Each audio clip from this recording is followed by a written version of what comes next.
be GA, QA, What Should I Do Wednesday? I know. I'm slacking. But it's called I've Gotta Sleep or I'll Lose My Mind. And with me working every day this week and having double the homework I had last week and trying to find time to spend with my girls and then sleeping, a decision had to be made. And so I just decided to converge yesterday's video with today's video and give you GA, QA, What Should I Do Wednesday? Typically on Tuesdays I do a Ghost Adventures Q&A, and then on Wednesdays I do a general paranormal Q&A. Today we're doing an everything Q&A.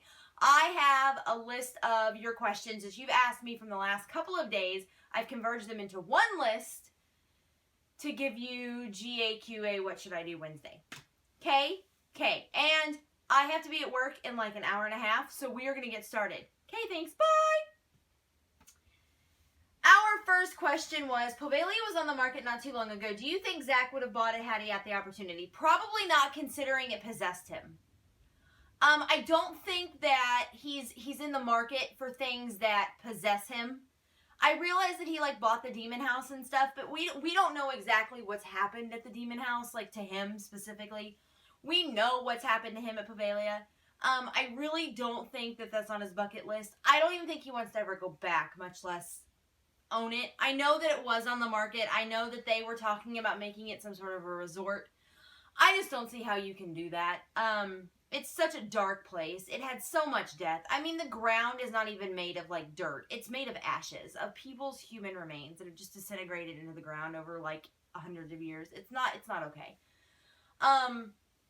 It was home to an insane asylum, to a prison. It was home to 3 plagues. I just don't think it's a place that necessarily screams recreational family fun.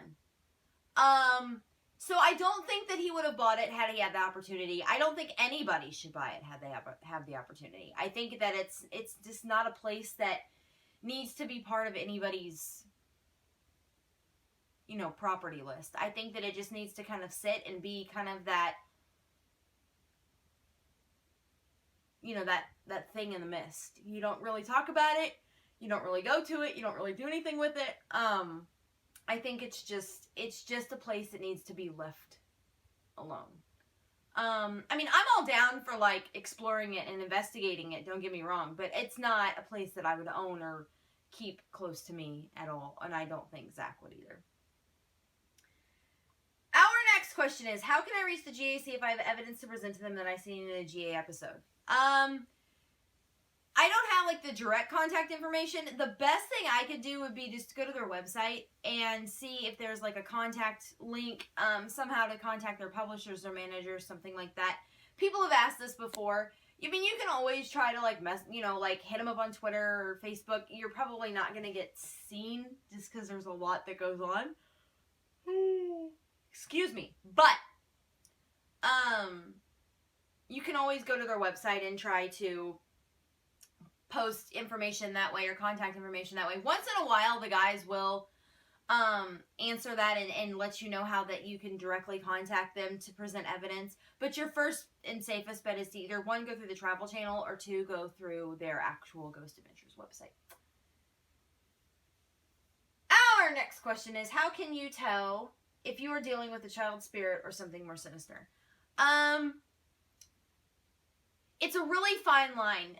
I think children's spirits can be manipulated. I think it goes along with the history of the location. If you have a location that's naturally dark, there's a lot of history there, and you have this one child spirit.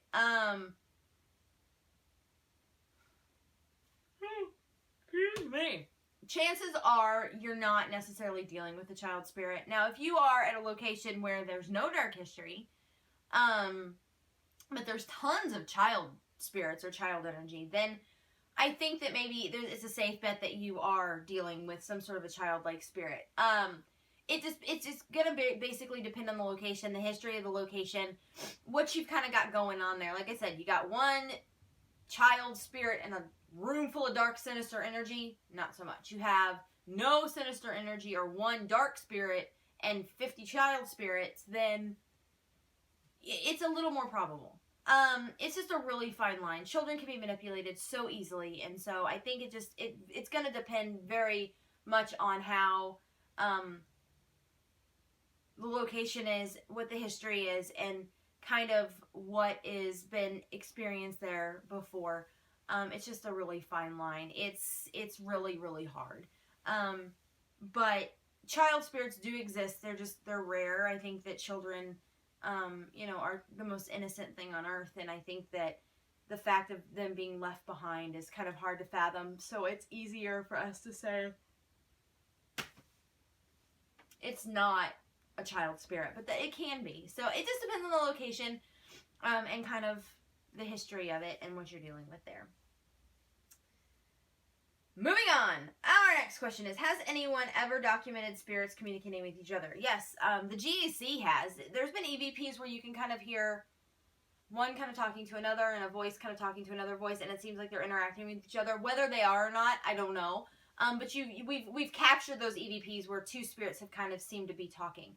I believe personally that spirits can interact with each other. I believe that they can cross that plane and kind of coincide with each other. I mean, I don't know what it's like on the other side. Like I've always said, it could be like this, and they could be living it up and going out and doing all this stuff, not even knowing they're dead. It could just be an endless black plane of nothingness. I mean, we don't know. We don't know what it's like on the other side of the curtain. I mean, there are people who've had the near-death experiences and things like that. Sorry, guys. I told you you're just going to get it anymore. But I do believe that they can interact with each other, and I do believe that the GAC has captured it on EVPs and such of them just kind of having those discombobulated conversations. We've not always been able to understand them. Some of them we have, but I do believe that they can interact with each other, and I do believe that they have the ability to speak and talk to each other, and we have been lucky enough to see it captured on an EVP. Moving on, our next question is, the spirits that the GAC encounter, are they in the present or are they stuck in the past? Well, they're all dead. So they're all stuck in the past of some right. As far as where they were in life originally, it's kind of up to the location. I mean, a lot of these locations that they go to, are old locations. You could deal with a variety of spirits, anything from the beginning of time till last week. I mean, you just don't know. Like the Central Unit Prison, that was a prison that had just shut down. The deaths had been very recent. So those spirits are more present, I guess, than someone from the 1820s. But it all depends on the location and the history of the location. The significance of the deaths at the location. You may have a death that happened 2 weeks ago, and you're seeing, that spirit.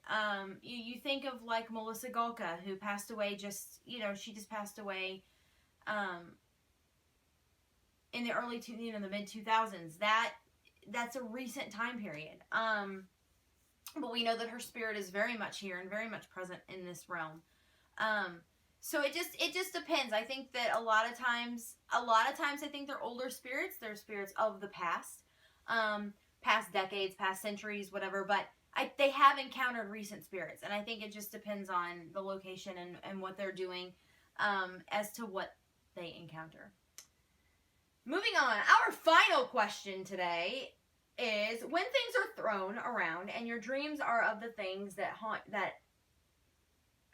you fear the most, is it a demon or a poltergeist? This is a really good question. It's kind of why I saved it for last. I think that it could be a little bit of both. I think that demons, when you think of spirits throwing things or being a noisy ghost, you think of a poltergeist. You think of someone who has the ability to be strong enough to do that. But when you talk about something invading your dreams, you think of a more demonic activity. I think you could be dealing with kind of both. I think that you could have a noisy ghost, a spirit in this realm that kind of screws with you, and then you can have a demonic presence as well, kind of messing with your head and messing with your dreams. And you got to be careful about that, because when you start having things mess with your dreams, you start thinking of things like oppression and entering the first stages of possession, which are never good. You should never go to a location that you experience something negative and then go home and have these negative experiences. I think that then you're dealing with things like attachment and oppression, and it can be very, very, very bad. Poltergeist activity, the same thing. I think you could be dealing with something that's attached themselves to you, that's followed you home, especially if you've never experienced anything before. So I think that you're kind of flirting with the fine line of both. You know, poltergeist, you don't really think of them messing with your head a little bit, messing with your mind. That strictly kind of goes back into demonic activity.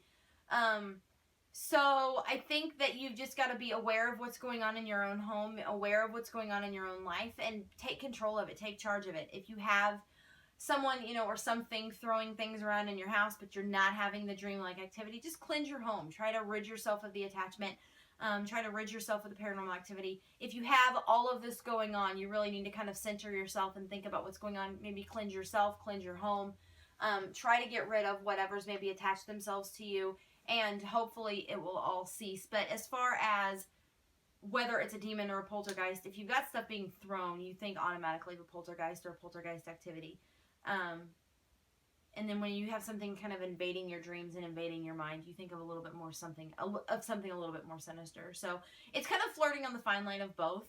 But it could be a whole vast array of things that we could do, you know, we could get into a video on in and of itself. But that is all I have for GAQA What Should I Do Wednesday. I will be back on Friday for GA Flashback Friday, where I recap a past episode of Ghost Adventures. Until then, stay happy, stay healthy, much love and happiness. I'm off to work. Bye, guys.